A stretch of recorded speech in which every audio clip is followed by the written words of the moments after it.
ओ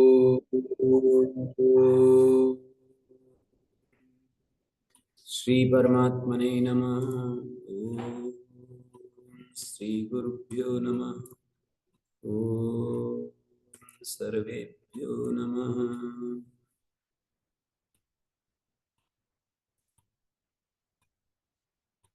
वर्णोच्चारण शिक्षा में कल हम जो स्थान प्रकरण और करण प्रकरण और प्रयत्न प्रकरण के बारे में विचार कर रहे थे। प्रयत्न दो तरह का है, आभ्यंतर प्रयत्न और बाह्य प्रयत्न। आभ्यंतर प्रयत्न 5 होते हैं कुल मिलाकर, और बाह्य प्रयत्न 8 होते हैं। यदि उदात्त अनुदात स्वरित को भी मिलाएं तो 11 होते हैं बाह्य प्रयत्न।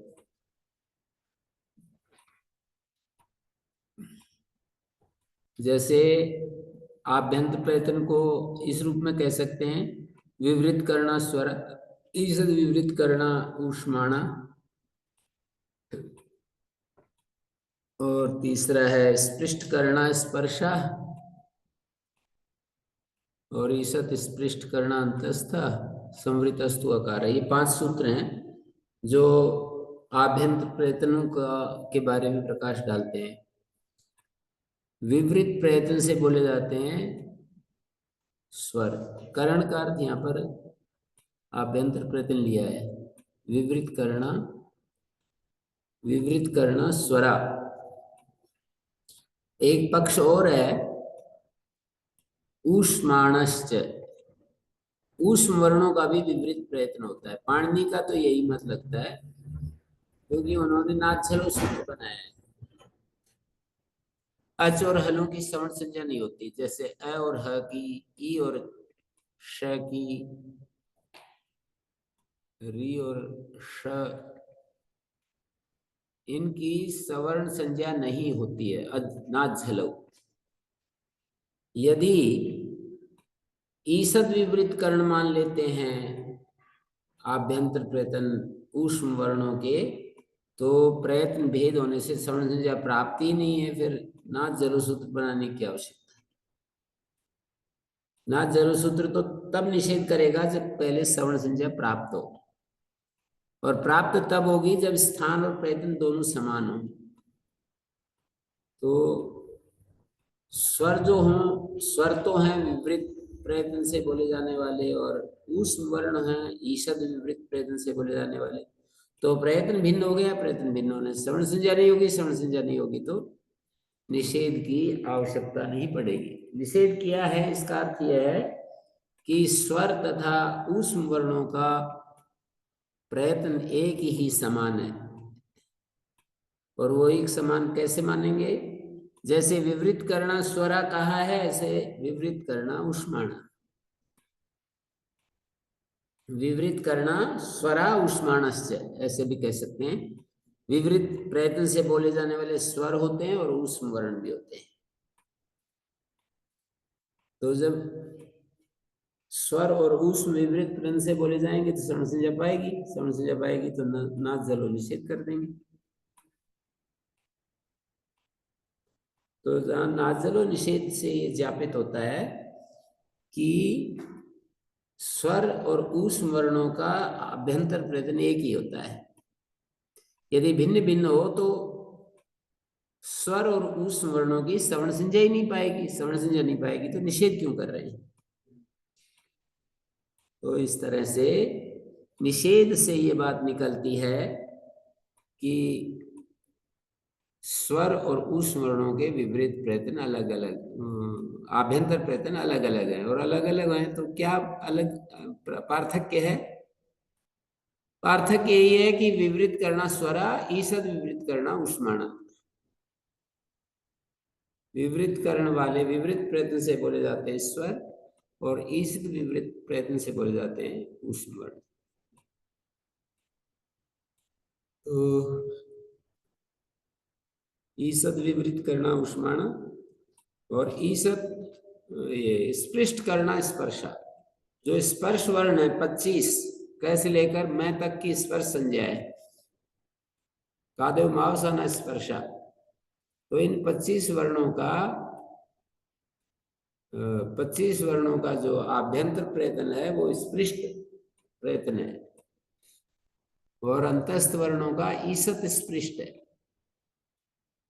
सभी बता दिए ना, सारे वर्ण बता दिए। एक अकार बच गया, समृद्धस्तु अकार। अकार जो है वो समृद्ध प्रयत्न से बोला जाता है। अष्टाध्यायी में अकार विवृत प्रयत्न से ही उसको मान्यता दी गई है। विवृत प्रयत्न वाला होने से दीर्घ आ के साथ उसकी सवर्ण संज्ञा हो जाएगी। दीर्घ आ का विपरीत है, अकार का भी विपरीत हो जाएगा। संवृतस्तु अकार प्रयोग दशा के लिए है। एक अष्टाध्यायी में कार्य करने के समय है, एक प्रयोग करने का समय है।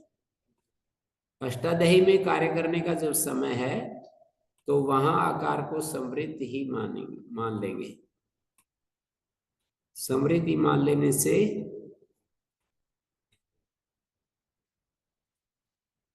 नहीं, क्या बोल दिया, विपरीत ही मानेंगे। विपरीत मान लेने से सवर्ण संज्ञा हो जाएगी। अका सवर्ण दीर्घ सूत्र लग जाएगा। देव जमा आलय, यहाँ पर अ और आ की सवर्ण संज्ञा हो जाएगी। देवालय बनाते हैं तो अ और आ की सवर्ण संज्ञा कैसे हो, जब दोनों का उच्चारण स्थान और प्रयत्न समान हो। उच्चारण स्थान अ और आ का समान है और प्रयत्न भी समान है। कब प्रयत्न समान मानेंगे, जब ऊष्म और विपरीत, ऊष्म और स्वर वर्णों का एक ही आभ्यंतर प्रयत्न हो। एक ही आभ्यंतर प्रयत्न हो, अर्थात उस वर्णों का भी वही आभ्यंतर प्रयत्न हो और उस वर्णों का भी और स्वर वर्णों का भी वही आभ्यंतर प्रयत्न हो, तो फिर सवर्ण संज्ञा पाएगी, उसका निषेध करना पड़ेगा। तो इस तरह से आकार को अष्टाध्यायी में विवृत ही अकार से विवृतोपदेश सवर्ण ग्रहणार्थ है, सवार्थिक भी है। आकार का विवृतोपदेश करना चाहिए सवर्ण संज्ञा के लिए।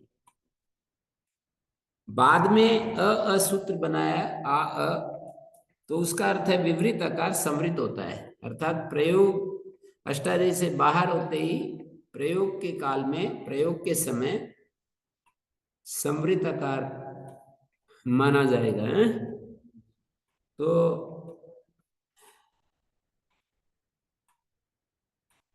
ये आभ्यंतर प्रयत्न, बाह्य प्रयत्न। अब एक प्रश्न ये है कि आभ्यंतर प्रयत्न और बाह्य प्रयत्न में मुख में पहले कौन से होते हैं? पहले कौन से होते हैं? आभ्यंतर प्रयत्न पहले होते हैं या बाह्य प्रयत्न पहले होते हैं? बाह्य प्रयत्न पहले होते हैं, आभ्यंतर प्रयत्न बाद में। क्योंकि वायु जब अंदर से आती है तो पहले कंठ में जो संकोच विकास होता है उससे जुड़े हुए हैं आभ्यंतर प्रयत्न श्वास के। तो पहले बाह्य प्रयत्न फिर आभ्यंतर प्रयत्न, यही क्रम मानना पड़ेगा। जब जिह्वा अलग अलग स्थानों के साथ उच्चारण के लिए जब प्रयत्न कर रही है तब वो आभ्यंतर प्रयत्न होते हैं, जिह्वा के द्वारा किया गया प्रयत्न। और गले में जो प्रयत्न होता है वो बाह्य प्रयत्न। तो ये हमारा एक प्रकरण माने आभ्यंतर प्रयत्न वाला प्रकरण पूरा हो गया। और बाह्य प्रयत्न,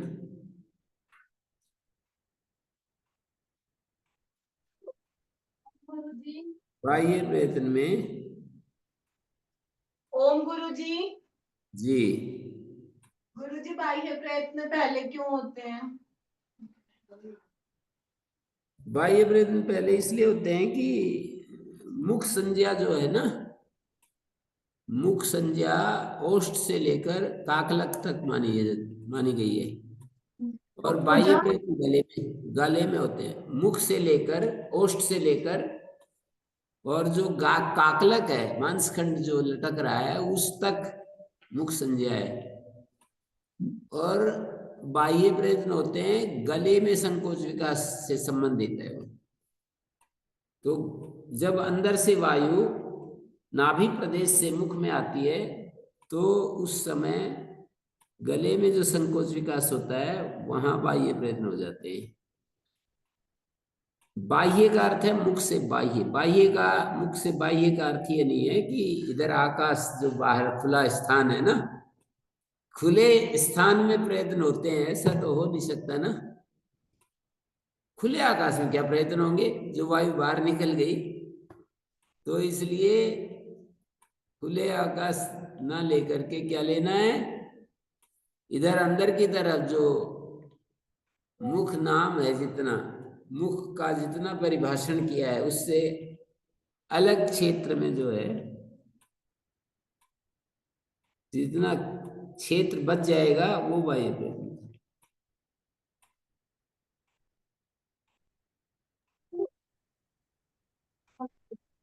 मुख जो है, मुख से बाहर काल भी श्रवण संज्ञा में नहीं होता, वो भी हास्य से बाहर ही होता है। बाह्य प्रयत्न भी और काल भी। बाह्यश्च पुनरास्यात् काल, ऐसे सूत्र, ऐसा महाभाष्य का वचन चलता है। बाह्यश्च पुनरास्यात् काल, काल भी हास्य से बाहर ही होता है, अर्थात गले में। बाहर का अर्थ ओष्ठ से बाहर नहीं, गले में। स्पष्ट हुआ कुछ?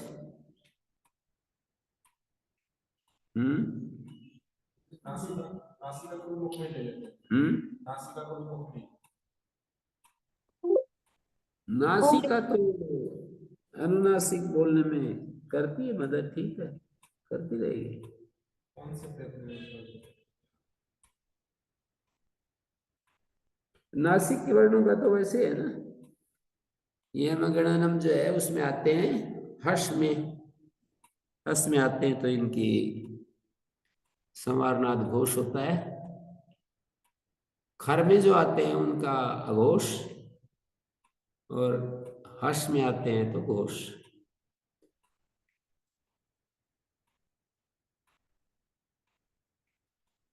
संवारनाद घोष, विवार श्वास घोष, ठीक है।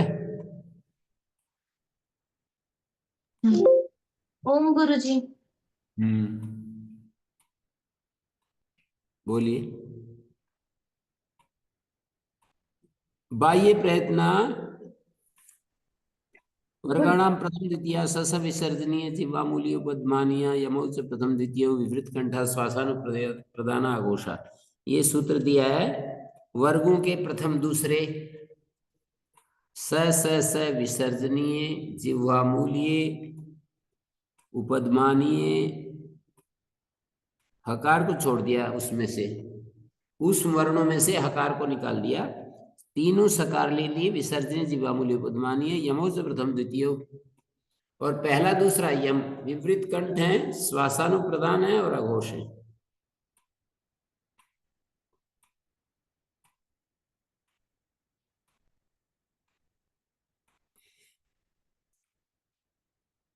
तो यहां पर श्वासो अनु पश्चात प्रदीयते उच्चारणे ते श्वासानुप्रदान।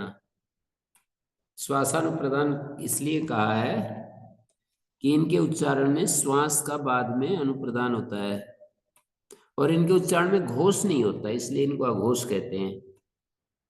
तीन पद हैं, तीनों में बहुब्री समास है। विपरीत कंठा, ये भी बहुब्री है, विपरीत है कंठ जिनका, बहुवचन में विपरीत कंठा, विवृत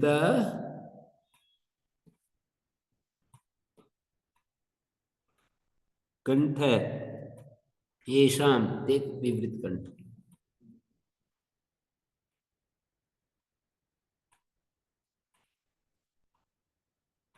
पहला दूसरा यम और तीसरा चौथा यम घोष हो जाएगा। पहला दूसरा जो वर्ण है वो तो अघोष, स विसर्जनीय, जीवामूलीय, उपदमानीय, ये सारे के सारे यही बता रखे हैं। जीवामूलीय, उपदमानीय, विसर्जनीय, इन सब का विवृत कंठ से बोले जाते हैं। श्वास का अनुप्रदान होता है और अघोष है।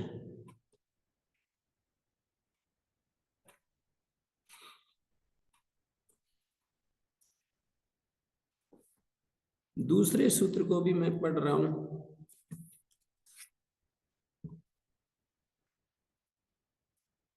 हाँ, इसके बाद एक सूत्र आता है, वर्ग यमानाम प्रथमा अल्प प्राणा इतरे सर्वे महाप्राण। वर्ग में होने वाले जो यम हैं, वर्गे भवा वर्ग्या दिगादिव्य यत से यत प्रत्यय, वर्ग्यास्य यमास्य वर्ग यमा, तेषां वाग व्यवहाराणाम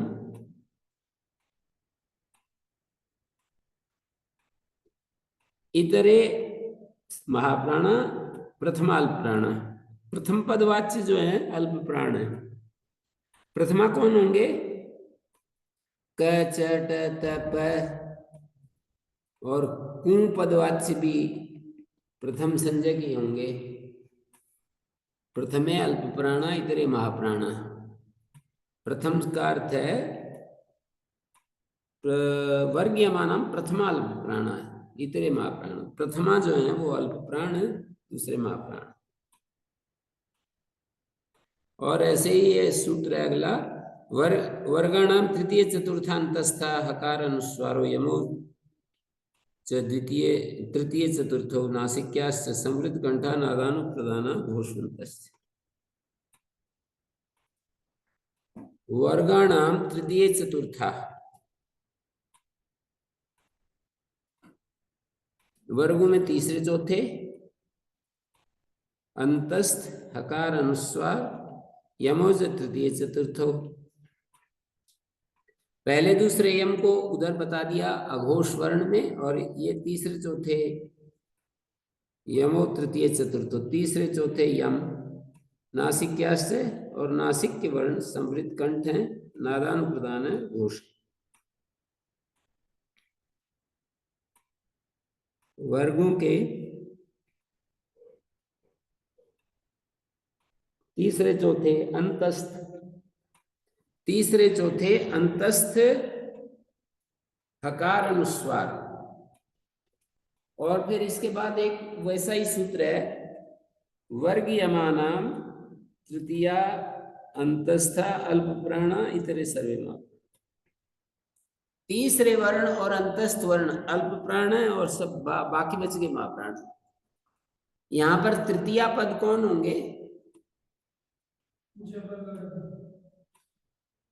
हाँ, जबगढ़ तृतीया अंतस्था, और अंतस्थ अल्प प्राण है।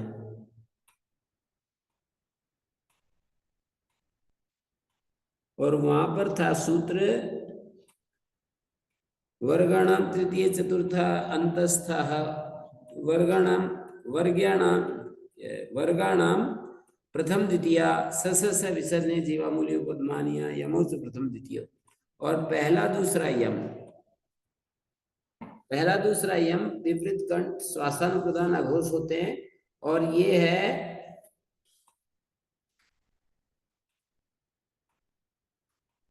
वर्गाणाम तृतीय चतुर्था अंतस्था हकार अनुस्वारो यमो तृतीय चतुर्थो, तीसरे चौथे यम नासिक्याश्च समृद्ध कंठा नादानुप्रदाना घोषवन्तश्च।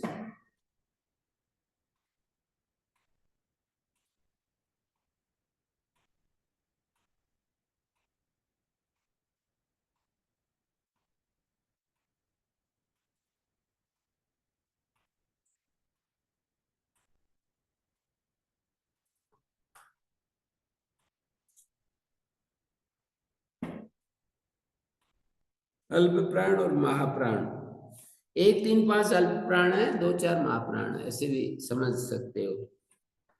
पहला दूसरा तीसरा चौथा, इसमें विषम संख्या वाले अल्प प्राण, सम संख्या वाले महाप्राण।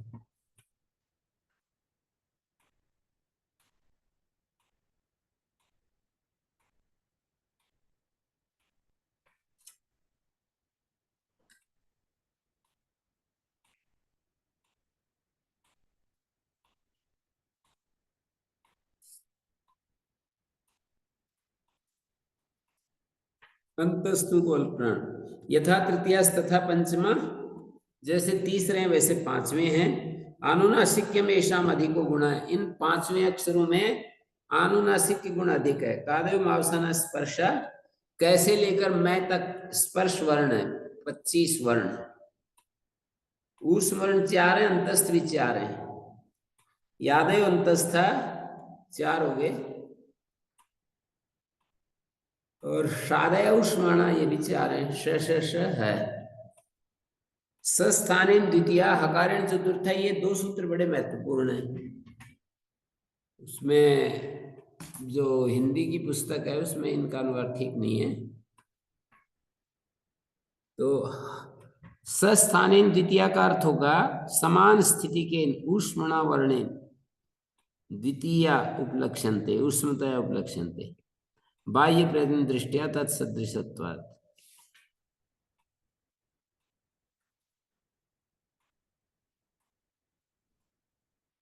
ऐसा कह रहे हैं कि ये जो सस्थानेन द्वितीया है ना, हकारेण चतुर्था, जो 2 जगह तृतीया विभक्ति दे रखी है, हकारेण में भी अगले सूत्र में हकारेण चतुर्था सस्थानेन द्वितीया, ये जो तृतीय विभक्ति दिखाई दे रही है ना, ये तृतीय विभक्ति इत्थम भूत लक्षण सूत्र से हो रही है।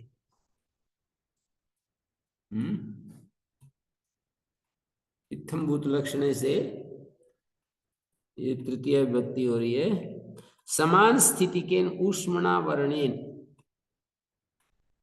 द्वितीय ख छ ठ थ फ ऊष्मतया लक्ष्यन्ते, बाह्य प्रयत्न दृष्टा तत्सदृशत्वात्। बाह्य प्रयत्न की दृष्टि से उसके सदृश होते हैं। सस्थानेन माने समान स्थिति केन, ऊष्मणा वर्णेन ऊष्म वर्ण के साथ, ये दूसरे वर्ण ऊष्मतया लक्ष्यन्ते।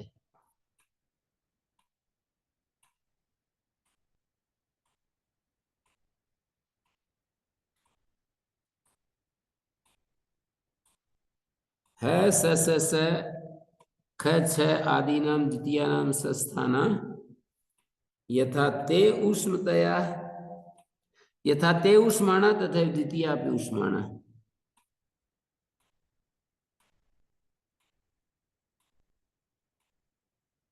सस्थानेन द्वितीया हकारेण चतुर्थ, ये सस्थानेन जो है ना, इत्थम भूत लक्षण है। कैसे घटाओगे? इत्थम भूत, किसी विशेष प्रकार को प्राप्त को इत्थम भूत कहते हैं। किसी विशेष प्रकार को प्राप्त होना, तो उस प्रकार विशेष को भूत है, प्राप्त है, इत्थम भूत है।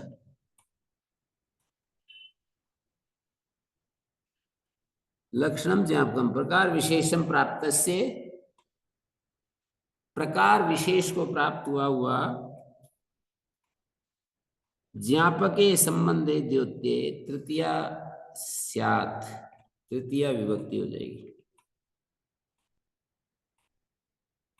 प्रकार विशेषम प्राप्त से ज्ञापके संबंधे द्योत्ये तृतीया स्यात्।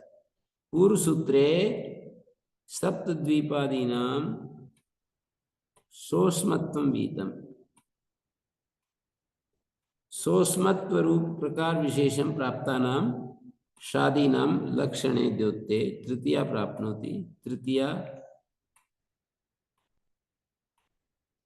जाते इति लक्षणम अस्ति, तृतीया जाते।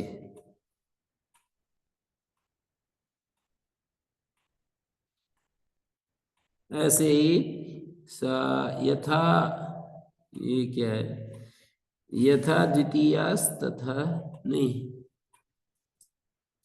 अगला सूत्र है हकारेण चतुर्थ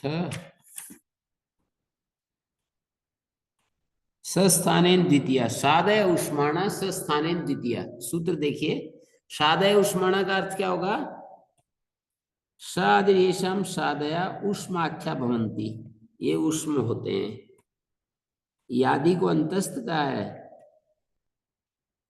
और कादेव मावसान स्पर्शा, कैसे लेकर मैं तक स्पर्श कहा। कादी 25 वर्णों को स्पर्श, यादि को अंतस्थ और शादी को ऊष्म। सस्थानेन द्वितीय आकारेण चतुर्थ, ये दो सूत्र ये कह रहे हैं कि समान स्थिति वाले के द्वारा सस्थानेन सस्थानेन ऊष्मणा वर्णेन द्वितीया ख छ ठ थ फा ऊष्मतया लक्ष्यन्ते। बाह्य प्रथम दृष्टा तत्सदृशत्वात्।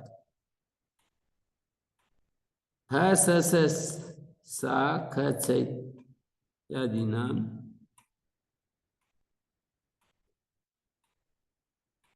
ऊष्माणा तथा द्वितीयापि ऊष्माणा।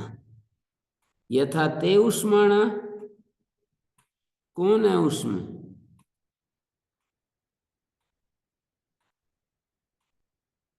ते शब्द बहुवचन का है।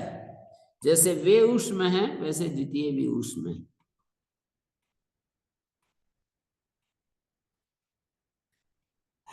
श ख छ आदि नाम द्वितीय नाम सस्थाना। तो दोनों की तुल्यता क्या है? उस सोस्मत्व ही तुल्यता है।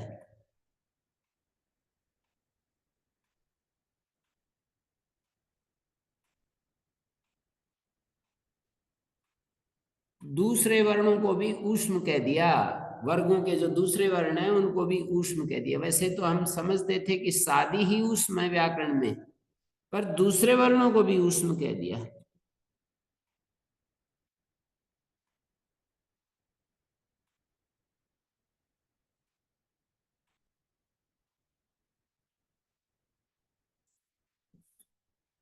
हकारेण चतुर्था, हकार ऊष्मत्व प्रकार विशेष भूत हवर्णेन चतुर्था कवर्गादि नाम घकारादय चतुर्थ वर्णा सोस्मत्वेन लक्ष्यन्ते। हकार ऊष्म तथा चतुर्था अपि।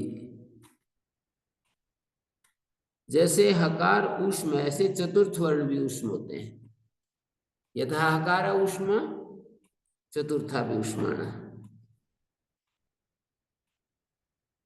ये जैसे था ना, अपि भवान कमंडलूना कमंडलूना छात्र मद्राक्षित।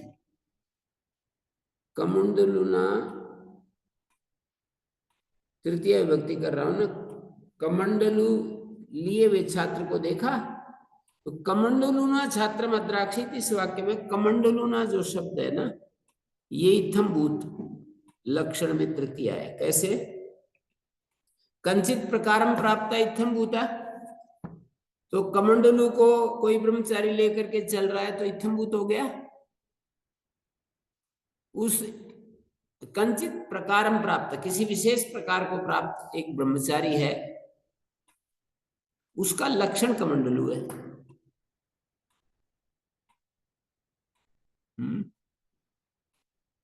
कमंडलू जो है उसका लक्षण कमंडलू है, ब्रह्मचारी विशेष प्रकार को प्राप्त है। दूसरों से जो अलग होता है वो विशेष प्रकार माना जाता है। तो विशेष प्रकार को प्राप्त है ब्रह्मचारी, उसका लक्षण कमंडलू बना लिया, तो उसको बताने के लिए तृतीय हो जाती है। जैसे वहां इत्थम्भूत लक्षण तृतीय बोलते हैं, सो स्नुते सर्वान कामान सह ब्रह्मणा विपस्थितेति। सत्यम ज्ञानम अनंतम ब्रह्म, जो ब्रह्मानंद वल्ली है उसमें श्लोक आता है, सत्यम ज्ञानम अनंतम ब्रह्म।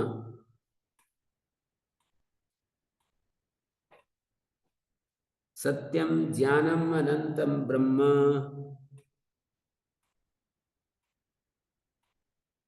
सोस्नुते सर्वान कामान स ब्रह्मणा विपस्थितेति।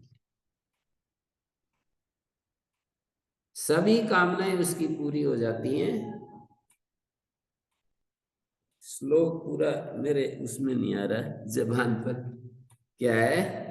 सो स्नुते सर्वान कामान ब्रह्मणा, एक पंक्ति बीच में छूट रही है। सत्यम ज्ञानम अनंतम ब्रह्मा सत्यम ज्ञानम अनंतम ब्रह्म का लक्षण है ये।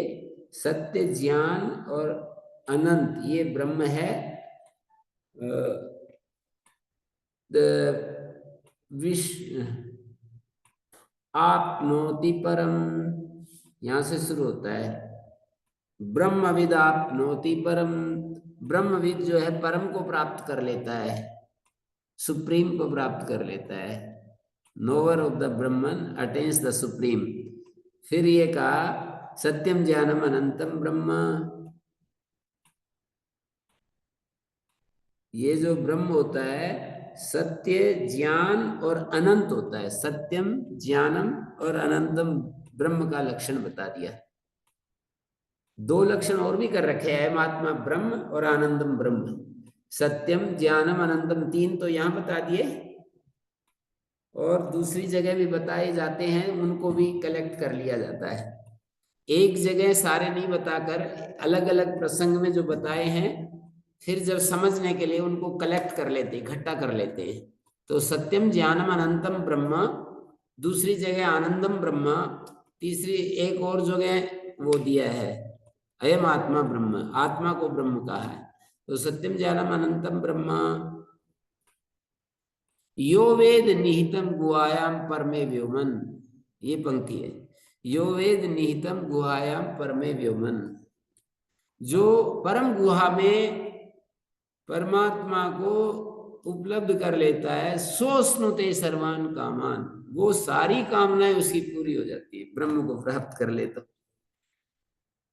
सह ब्रह्मणा विपस्थितेति, ये सह ब्रह्मणा सर्वान कामान युगपत, सह माने युगपत, एक साथ झट से सारी कामनाएं पूरी हो जाती हैं।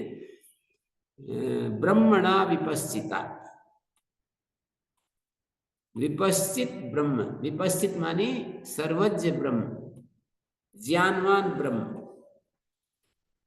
जैसे कमंडलुना छात्रम, ऐसे ही विपस्थिता ब्रह्मणा, कमंडलु के साथ जो छात्र है वो छात्र बताया इत्थम भूत लक्षण। ऐसे ही यहां पर इत्थम भूत कौन है? ब्रह्मविद आपनोति परम यो वेद निहितम गुहायाम परमे व्योमन, जो परम गुहा में परमात्मा को जानता है, वो जो सिद्ध पुरुष है, वो सिद्ध पुरुष यहाँ पर इत्थम भूत है। किसी विशेष प्रकार को प्राप्त करके बता रहे ना कि वो परमात्मा को जो अपनी हृदय गुहा में देखता है, अनुभव करता है। फिर ये आया सो स्नुते सर्वान कामान, वो सब कामनाओं को पूरा कर लेता है। सह ब्रह्मणा विपस्थितेति, सह माने युगपत, ब्रह्मणा विपस्थिता माने सर्वज्ञ ब्रह्म, ये उसका लक्षण हो रहा है। सर्वज्ञ ब्रह्म वाला जो साधक है वो सब कामनाओं को पूरा कर लेता है। अभी भगवान कमंडलुना छात्र मद्राक्षित, क्या आपने कमंडलू के साथ कमंडलू लिए हुए छात्र को देखा? ऐसे ही यहाँ पर विपस्थित ब्रह्म के विपस्थित ब्रह्म वाला जो साधक है या सिद्ध पुरुष है ना, विपस्थित ब्रह्म वाला साधक या सिद्ध पुरुष, वो सब कामनाएं उसकी पूरी हो जाती हैं। तो ये इत्थम लक्षण, ऐसे ही बिल्कुल यहाँ घटाना पड़ेगा। सस्थाने द्वितीय, हकारेण चतुर्था,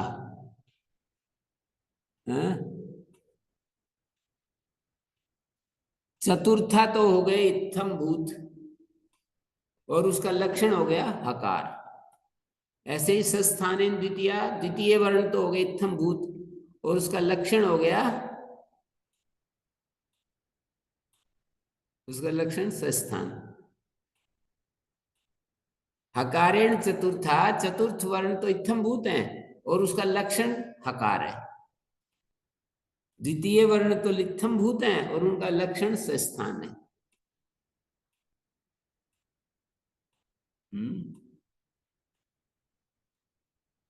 हमारे को जो आचार्य जी पढ़ाते थे, बड़ा वो कहते थे कि ये सूत्रों को लोग कुछ कुछ ऐसे ही समझ लेते हैं।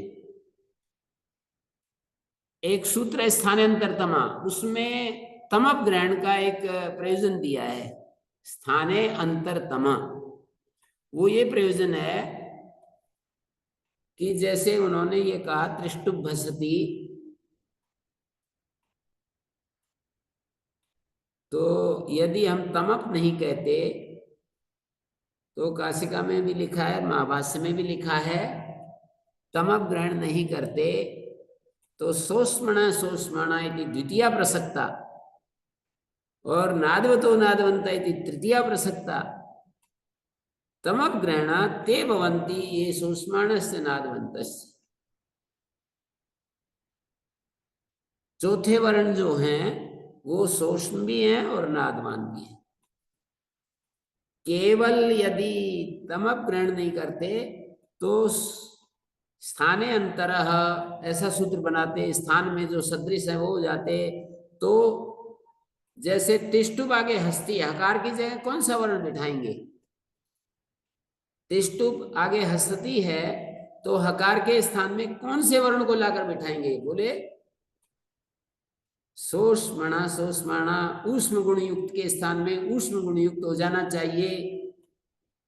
सोष्मणा ये षष्ठी का है और सोष्माणा प्रथमा का बहुवचन है।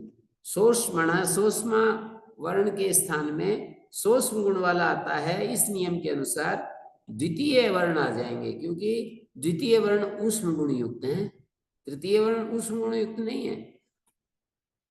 और हकार की जगह दूसरे आने लगेंगे, और हकार ऊष्म गुण है और नाद वाला भी है, तो नादवतो नादवंता, नादवता षष्ठी एक वचन है, नादवंता प्रथमा बहुवचन है। नादवान के स्थान में नादवान आता है, इस नियम के अनुसार तृतीय आएंगे। नाद गुण युक्त के स्थान में नाद गुण वाला आता है तो तीसरे आएंगे। माने तिष्टुप हसती, त्रिष्टुप आगे हसती शब्द है, संधि करेंगे, या नाच हलऊ शब्द है, हकार की जगह हम छ करें या जय करें या झय करें, क्योंकि वहां पर ये कहा है झयो नतर से, हम झय से उत्तर हकार को पुरुष वर्ण होता है, तो पुरुष वर्ण क्या है? अच, च है ना, या जय है। तो च के सवर्ण हकार की जगह कितने हैं? तो बोले ऊष्मा हकार है ऊष्म गुण युक्त, और दूसरा वर्ण भी ऊष्म गुण युक्त है, और हकार है नादवान और तीसरा वर्ण भी नादवान है। तमप ग्रहण के कारण ऊष्म गुण युक्त भी होना चाहिए, नादवान भी होना चाहिए, चतुर्थ वर्ण हो जाता है। चौथा वर्ण ऊष्म गुण युक्त भी है और नाद वाला भी है, तीसरा केवल नाद वाला है, दूसरा केवल ऊष्म गुण वाला है। तमप ग्रहण की महिमा बताई।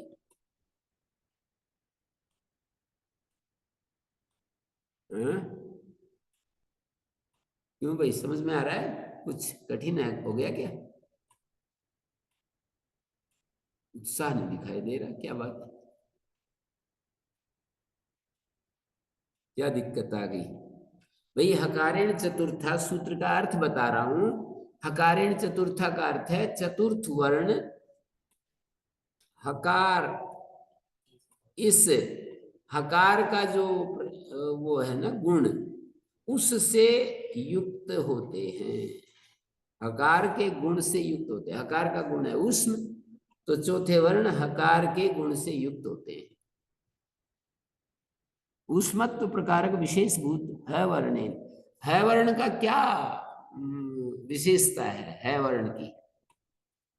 ऊष्मत्व विशेषण वाला है, ऊष्मत्व प्रकारक है वर्ण है, ऊष्मत्व प्रकारक विशेष भूत है वर्णेन चतुर्था, चतुर्था का अर्थ हो गया कवर्ग चवर्ग टवर्ग तवर्ग पवर्ग, जो 5 वर्ग हैं उनमें से जो चतुर्थ वर्ण है वो ऊष्मत्व लक्षण थे, वो ऊष्म गुण युक्त होते हैं। उष्माणा की अनुवृत्ति आ रही है ऊपर से। ऊपर वाले में पढ़ रहे थे तो यहाँ हकार अलग से क्यों पढ़ा? हकार है यहाँ अलग से क्यों पढ़ा? मतलब ऊपर वाले से हो जाता सस्थाने द्वितीया नहीं पढ़ते तो चतुर्था। सस्थाने द्वितीया तो सस्थान समान स्थान ऐसा अर्थ है ना, वहां कैसे हो जाता है? सस्थाने द्वितीया का अर्थ है समान स्थान, स स्थान नहीं है, समान स्थान है, समानम स्थानम अवस्थानम बाह्य प्रयत्नात्मकम यस्य स ऊष्म संज्ञक वर्ण सस्थान तुल्य, सस्थान का अर्थ तुल्य, तेन सस्थानेन समान स्थिति वाले ऊष्म वर्ण के साथ द्वितीय वर्ण समझने चाहिए। जैसे ख, छ, ठ, थ, प है ना, इनको ऊष्म समझना चाहिए बाह्य प्रयत्न दृष्टया तत्सदृशत्वात्। तो इसको ऐसे समझिए, अपने पास है श, स, ये हैं,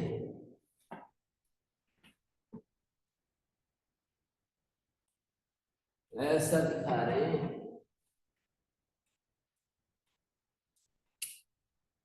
है स, नहीं, है स,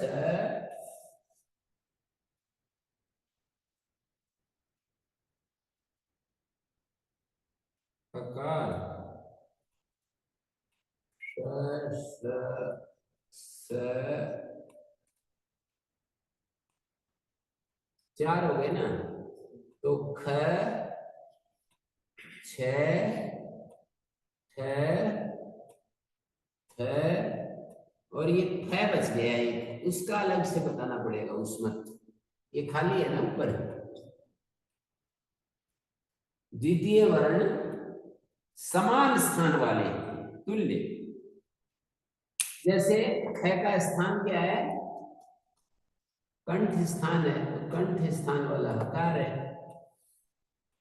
छ तालु स्थान वाला है, इसका समान स्थान वाला श है। ठ का मूर्धा है, इसका समान स्थान श है। थ का दंत है, इसका समान स्थान स है। थ एक पांचवा वर्ण बन गया ना, इसका समान स्थान वाला कोई बचा नहीं, तो इसलिए फकार का उष्मत्व अलग से कहना पड़ेगा, बस इतनी बात है। पढ़ा के नहीं समझ, स्थानिक पढ़ा के नहीं समझ, उसकी क्या जरूरत है? क्यों पढ़ा है? तो ऊष्म संदेह करनी है हमें द्वितीय और चतुर्थी प्रकार से, तो वो तो नहीं, ऐसे तुलना करके बताई है ना, कि जैसे द्वितीय वर्णों का ऊष्मत्व वैसा ही है जैसे शादियों का ऊष्मत्व है।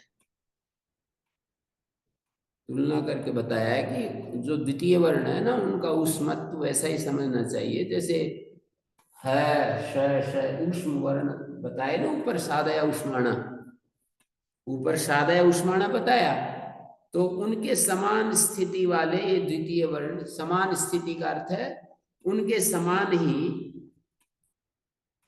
समान स्थिति के ऊष्मणा वर्णेन द्वितीय वर्ण उपलक्षन्ते। जैसे वे ऊष्म है, ऐसे द्वितीय वर्ण भी ऊष्म समझने चाहिए। दोनों की समानता क्या है, ऊष्मत्व को लेकर के, सस्थानत्वम तुल्यत्वम। जैसे द्वितीय वर्ण ऊष्म है, वैसे ही, नहीं क्या बोल दिया मैंने, सस्थाने द्वितीय, यथा ये यूं कह रहे हैं कि जो दूसरे वर्ण हैं, द्वितीय वर्ण का मतलब ख छ ठ थ प, ख छ ठ थ थ, ये द्वितीय वर्ण है। ये वर्ण समान स्थिति वाले, समान अवस्थान है जिनका, बाह्य प्रयत्नात्मकम ऊष्म संज्ञक वर्ण, ऊष्म संज्ञक जो वर्ण है ना, उनको सस्थान कहा है। कैसे कह दिया सस्थान शब्द से ऊष्म संज्ञक वर्ण, इस तरह से कह दिया कि पहले वाला सूत्र को अनुवृत्ति लाओ यहां पर, सादा उष्माणा को, और षष्ठी विभक्ति में बदल लो, शादी नाम ऊष्मणाम सस्थानेन तुल्यत्वेन द्वितीया लक्षन्ते, ऐसा सूत्रार्थ होगा। अर्थसाद विभक्ति भी परिणाम हो जाता है, सादया सादी नाम ऊष्माण उष्मणाम, शादी नाम उष्मणाम सस्थानेन द्वितीया, सस्थानेन माने तुल्यत्वेन द्वितीया लक्षन्ते। ये समझ में नहीं आ रहा, सस्थाने का मतलब क्या जरूरी है? सस्थान का अर्थ तुल्य, सस्थानेन माने तुल्यत्वेन द्वितीया लक्षन्ते, और ऊपर से सादया उष्माणा की अनुवृत्ति लाए, तो शादी नाम उष्मणाम, षष्ठी विभक्ति में बदलेंगे, शादी नाम उष्मणाम तुल्यत्वेन द्वितीया लक्षन्ते, ज्यायन्ते, लक्षन्ते माने ज्यायन्ते। संस्थान सब तो तुल्यवाची है। ये फै के ऊपर काटा, इसका मतलब क्या है? हैं? फै के ऊपर काटे का मतलब फकार के ऊपर काटा है। अपने पास 4 ही वर्ण है ये ऊष्म वर्ण, काटा तो मैं इसलिए लगा दिया कि 5वां है नहीं फकार का, उससे नहीं होगी, उसको अलग से उष्म बताना पड़ेगा, फकार का उष्मत्व अलग से बताना पड़ेगा। इनका तो मिल रहा है ना, द्वितीय वर्ण का खकार के तुल्य उष्म वर्ण हकार है, छकार के तुल्य उष्म वर्ण सकार है, ठकार के तुल्य वर्ण उष्म वर्ण शकार है, ठकार के उष्म वर्ण सकार है। ये तो है ही नहीं ना, फकार के तुल्य वर्ण कोई उष्म वर्ण है नहीं, 4 ही तो उष्म वर्ण है अपने पास, और द्वितीय वर्ण है 5, तो 4 के तो तुल्य एक एक उष्म वर्ण मिल गया, 5वां जो फकार था उसका उष्म वर्ण कोई मिला नहीं, तो उसको अलग से उष्मत्व बता देंगे। कैसे बताएंगे? कथन से बताएंगे कि फकार भी उष्म होता है, ऐसा कहेंगे, एक वचन बना देंगे फकार के लिए, अलग से एक वचन बना देंगे कि फकार का भी उष्मत्व है।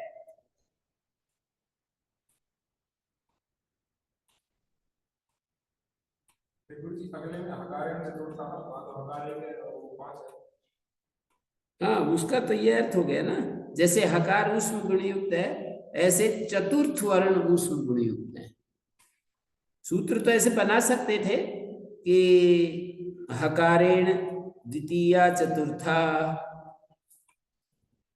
ऐसा एक सूत्र भी बना सकते थे, अब उनकी मर्जी है, ऐसे बना दिया। सस्थानेन द्वितीया माने पहले ये कहा सादय उष्माणा, शादी तो उष्म गुणयुक्त होते हैं, और फिर कह दिया शादी जो उष्म गुणयुक्त होते हैं उनके समान द्वितीय वर्ण भी उष्म गुणयुक्त होते हैं, शादी जैसे उष्म गुणयुक्त होते हैं उनके समान द्वितीय वर्ण भी उष्म गुणयुक्त होते हैं।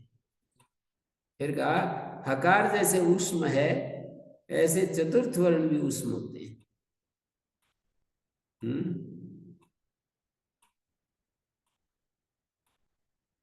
पूर्व का अपवाद है ये, चतुर्थ वर्ण हकार के समान उष्म गुण वाले होते हैं, और ये कैसे हैं,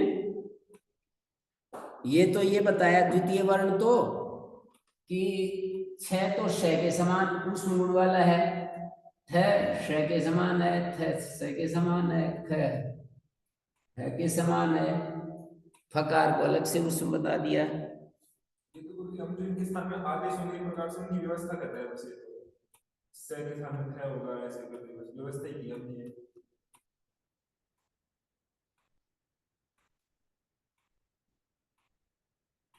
ये बाह्य प्रयत्न का चक्कर पूरा हुआ।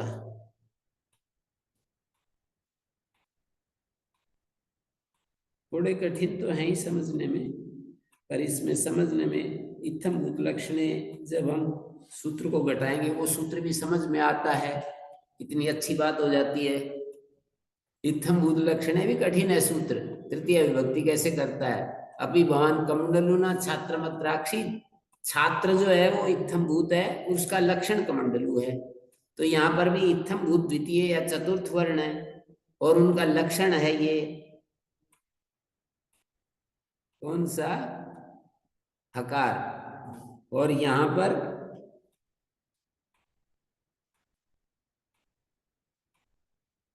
ये जो शादी है ना, शादी ये शोष्मत्व प्रकार विशेषम प्राप्ता नाम शादी नाम, शोष्मत्व प्रकार विशेष को प्राप्त हुए जो शादी हैं उनके लक्षण को द्योतित करने में तृतीया हो जाती है।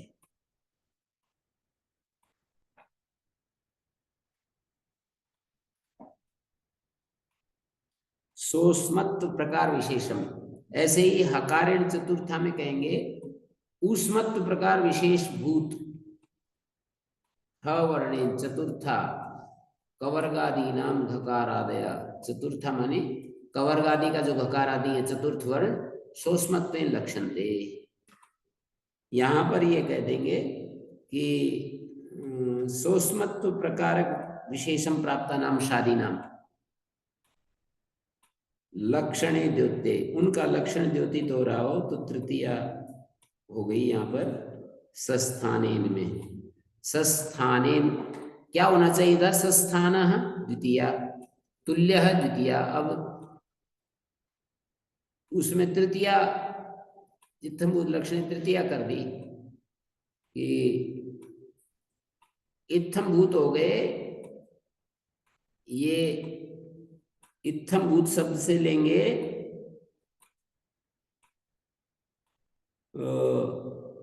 इस प्रकार, किस विशेष प्रकार को प्राप्त। द्वितीय वर्ण इत्थम्भूत है और उनका लक्षण है सोस्मत्व को प्राप्त हुए जो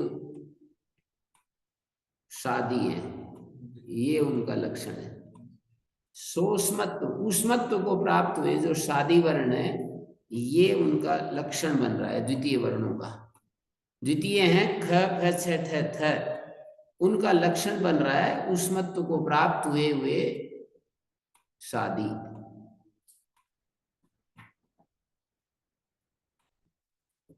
ऊष्मत्व को प्राप्त है शादी, ऊपर तो कह ही दिया सादा है उष्मण, तो शादी को उष्म बता दिया।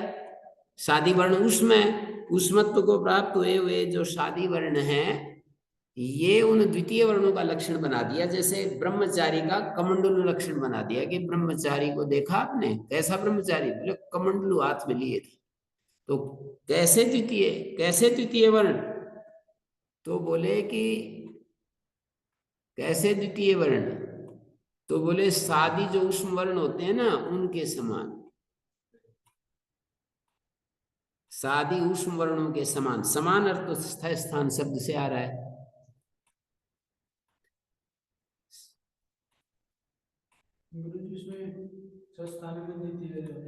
साफ साफ बोलो, मेरे को नहीं सुनाई देता। हाँ, जो सस्थान में द्वितीय है और आगे जो हकारण चतुर्थी है, इसको सस्थान में द्वितीय और सस्थान में चतुर्थी भी कह सकते।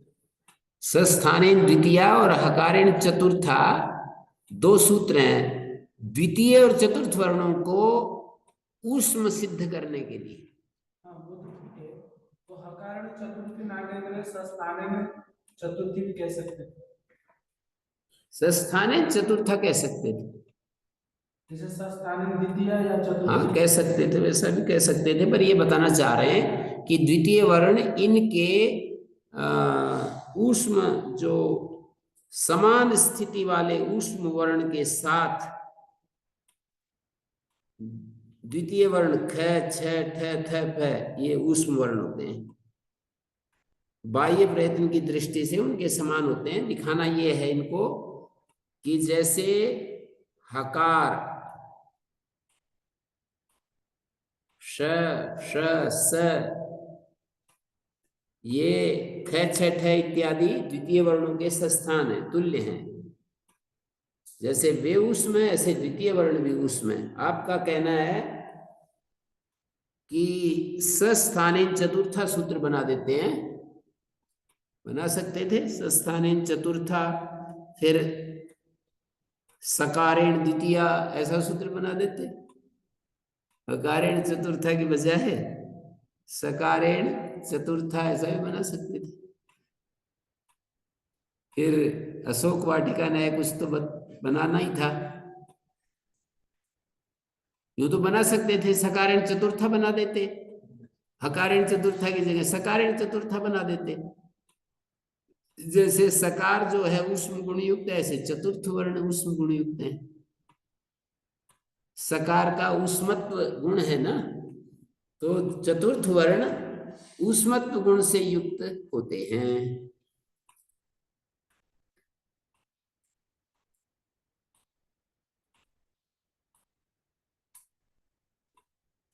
और इसमें जो है स्थान पीड़न चक्र भी बता दिया। इसमें ऐसा है, एक तो स्वर वर्ण है, एक अंतस्थ वर्ण है, एक ऊष्म वर्ण है और एक स्पर्श वर्ण है। क्या भेद करोगे? एक तो स्वर, एक ऊष्म।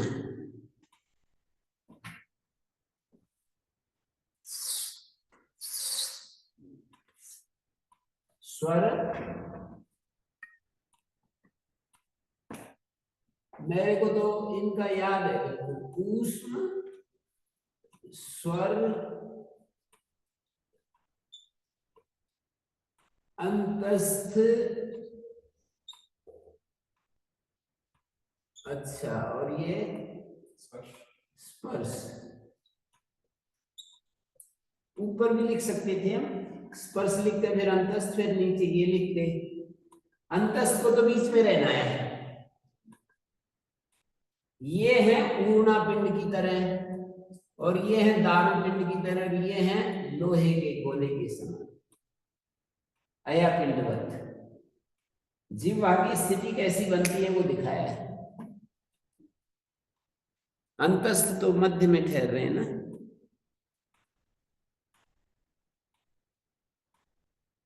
स्पर्श यम वर्ण करो वायु अया पिंडवत स्थानम अभिपीड़यति। स्पर्श और यम, यम का मतलब ये जो पहला दूसरा तीसरा चौथा यम होता है ना, ये क्या होता है? अया पिंडवत स्थानम पीड़यति।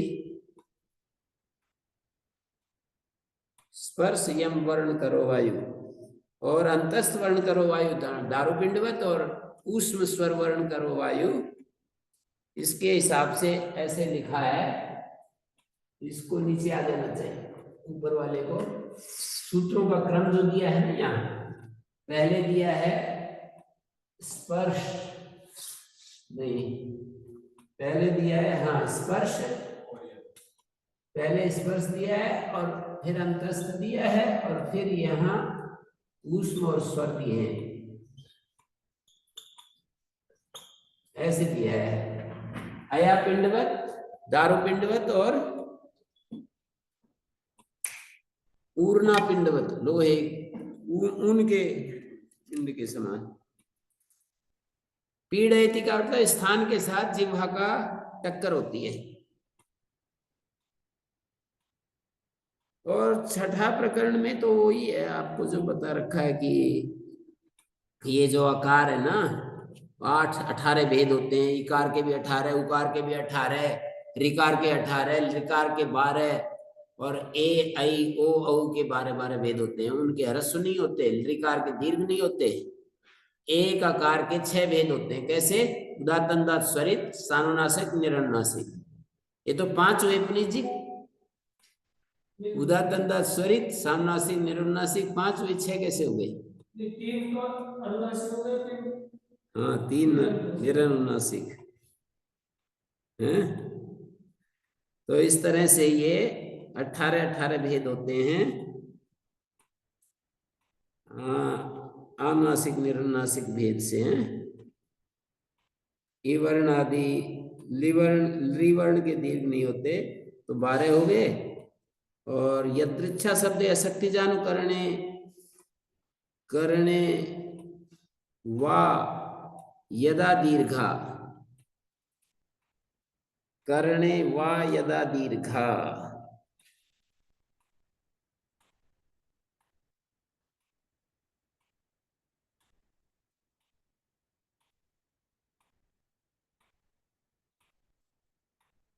तद 18 प्रभेदम ब्रूते क्लीप का।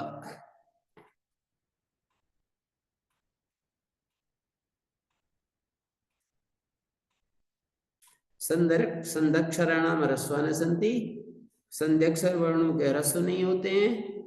तान्य भी 12 प्रभेदानि छंदोगानाम सात्यमुग्रियाण मुग्रायणीय अर्धमेकरम। ये सब हो गए।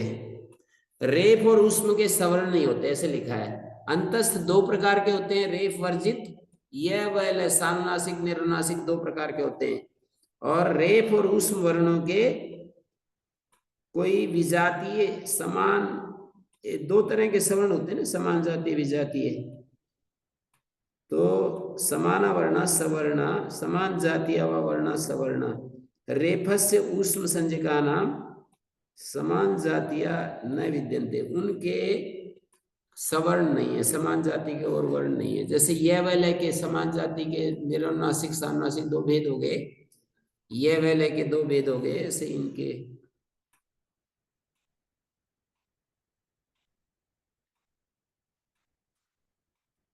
क और पै के साथ जो पहले क और पै को रखा जाता है ना, क पै को साथ रखा जाता है ना जीवामूल्य उपपदमनी बताने के लिए, उसके आश्रयत्व को बताने के लिए रखा है। जो कुपो क पौज सूत्र में जो क पै साथ में पढ़ा है ना जीवामूल्य उपपदमनी के, वो उसके आश्रयता को बताने के लिए पढ़ा है कि अर्थात ये विसर्ग के स्थान में जीवामूल्य उपपदमनी वहां आते हैं जहाँ क पै परे होता है, क ख या पै फै परे होता है।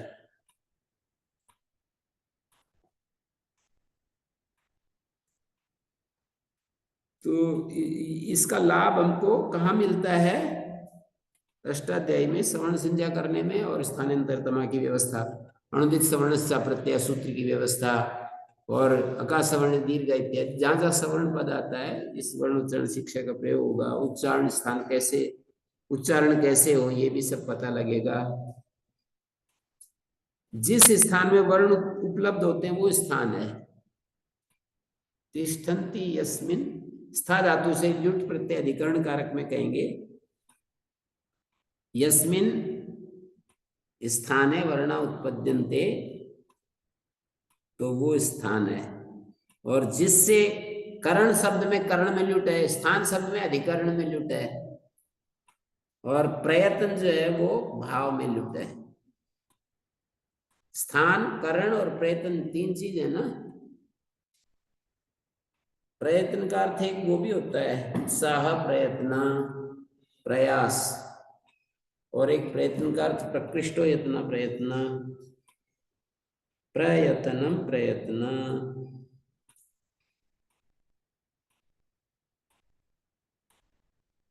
ओम शांति शांति शांति।